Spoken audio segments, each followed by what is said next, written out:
Hey guys, I know I've already done a Gets Better video, but I just kind of wanted to share a few things that has been on my mind the past couple days, and figured I typed it out and it'd be easier just to talk to you guys about it. This morning I was reading some headlines and stuff and came across another incident of a young man committing suicide, again because of bullying, and it really broke my heart to hear that this is happening again and constantly, and even to think about how many we haven't heard about, how many that have not made the news and all. And it really broke my heart, and in the midst of all that, hearing about someone that I've known personally who have ended their life in the past week due to struggles and stuff, and they just felt like they can't make it anymore. And over the past couple years, we've really been hearing a lot about the deaths and the bullying in the GBLT community, not only in our community but outside the community. So many people taking their lives for different reasons. I want to take a little bit more time to share with you just some things that I've experienced in my life. In the 32 years of me being here, of my life on earth, I've experienced so many different feelings, and I kind of want to share a few with you. When I was younger, about 8 years old, I always knew I was different. I knew I was attracted to my best friends, but I also knew, or thought I knew, that it was wrong. I remember seeing the gay guy that was in town. He was kind of like the gay guy, and I remember hearing people talk about him and just kind of running down and saying nasty things about him, and not only in the name of God, but using their southern ignorance that we had in the South of what we thought was right and wrong. My parents separated around this time, and it seemed like my whole life had changed. And I remember during this time being caught exploring with one of my childhood friends, and I'll never forget the conversation my mom had with me. It still rings in my ear today.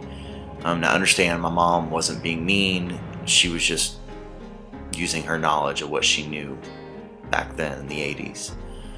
I remember her saying, "Jason, don't ever let this happen again, because people catch AIDS and die." An 8-year-old child hearing that, of course I remember being so scared and so fearful that if I ever did that if I ever was with another man, another boy, that I would catch that and I would die.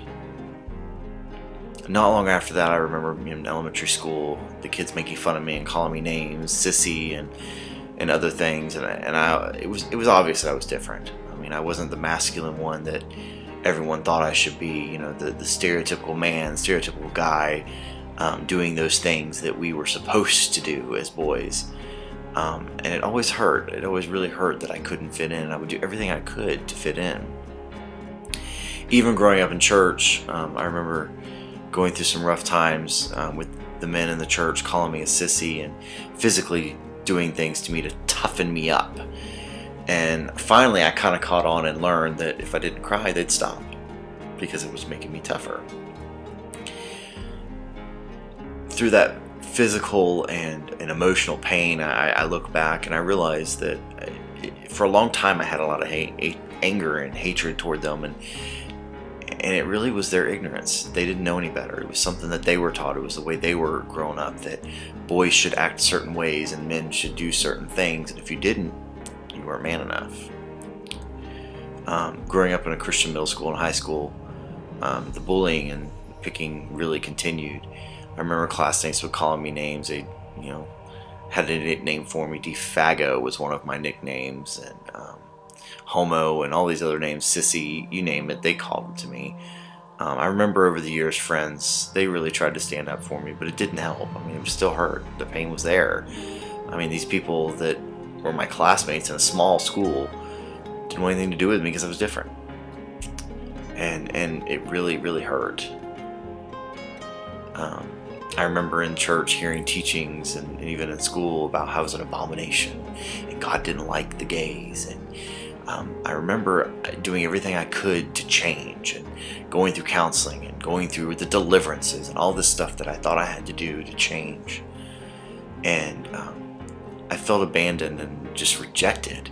It seemed like if I told anyone that I was gay, I couldn't even tell my friends. I couldn't tell my family or anyone, because they would side with God and say that I was wrong and say I couldn't be the way I was, and would cause me to try to change again. And it just began to make me feel like I was not worthy of God's love, more or less anyone else's.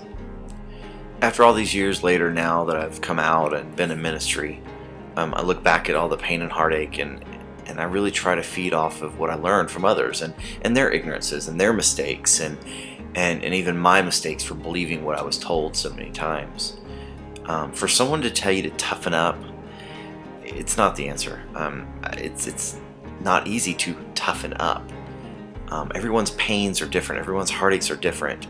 And honestly, usually when someone tells you that you need to toughen up, they're speaking out of their pain and their heartache and dealing with things that they haven't gotten past. So don't ever forget, when someone tells you to toughen up, it's not that easy, and they're speaking out of their own pain and their own anguish.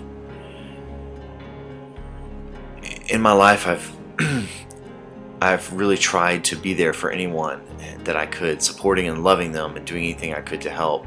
And many times in my ministry and in my life, I felt so alone. I felt abandoned. I felt like my friends, my family, my church, my ministries, and other Christians, many times even God, had left me alone. And there were times that I sat in my room and I cried, wondering if anyone would call just to say hi, just to say, hey, how are you, or to check on me, instead of just calling to say they needed something. There are times I cried out to God saying, why? Why are these churches, why are these pastors, why are these brothers and sisters in the Lord not paying attention to me? Where are they? Where are they when I need them? It really hurt. It's this time of loneliness, this darkness that I've gone through, and I still go through sometimes. Didn't understand it. Some that I'd only heard from because they wanted me to do something for them. They wanted to use me, take advantage of me. It was such a vulnerable time. This time of loneliness, I had to hang on. I had to press into God's presence. I had to learn that He was my only source of hope, that I had to hang on to His promises, that I had to know that He will never leave me, that He'll never give up on me. Even in those times of despair and loneliness, it hurt. It was so hard. But hang on, hold on. You're gonna be okay. You're gonna get through this. You're gonna make it through this. That it doesn't matter how alone you feel. He's standing right there beside you. I know how it feels to be alone and to feel like no one understands you. Thinking that everyone will try to change you and not accept you. Thinking that you'll never be loved, that you'll always be alone. I know that pain. I know that feeling in that dark place. It's a lonely place. Sometimes it's even a secret place that it seems like no one knows about. But I want to tell you something that's true. You're not alone. You'll never be alone. You're going to have people that'll love you. Even in those dark and secret places, in the time of loneliness, there's someone who cares. There's someone who will share your pain and heartache. Someone who will hold you in their arms and love you like you've never been loved. God will never leave you. He'll never forget you. There's always somewhere, someone, somehow, someone will love you and accept you and protect you. So remember, don't give up.